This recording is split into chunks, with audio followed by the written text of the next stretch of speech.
Olá pessoal, vamos começar agora o nosso quarto módulo, tá?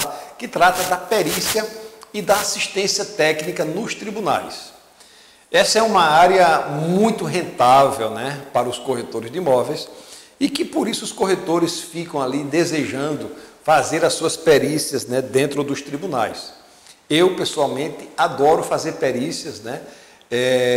Para mim é um nicho de mercado muito favorável.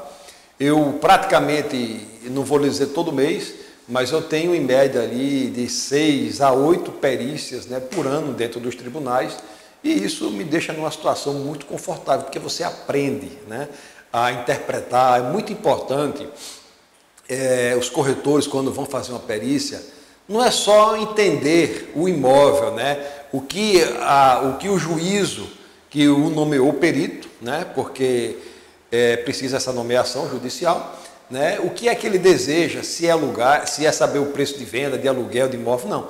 Ele precisa saber ler o processo, né? E esses avaliadores, nós sabemos que um ponto importante, como praticamente não existe mais, né, nos tribunais dentro das capitais, o processo, né, físico, então os corretores eles precisam ter a sua assinatura digital, né, o seu token para poder acessar os processos, né, judiciais, tá bom?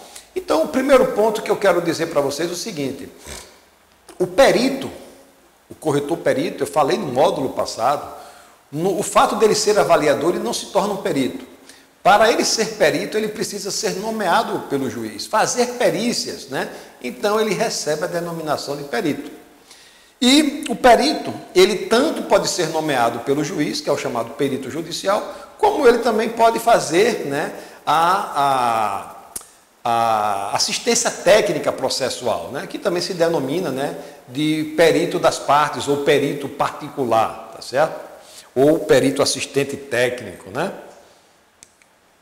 O perito como auxiliar da justiça, ele está previsto no Código de Processo Civil, né, no seu artigo 149, que diz, ó, são auxiliares da justiça, além de outros, né, cujas atribuições sejam determinadas pelas normas de organização judiciária, o escrivão, o chefe da secretaria, o oficial de justiça, o perito.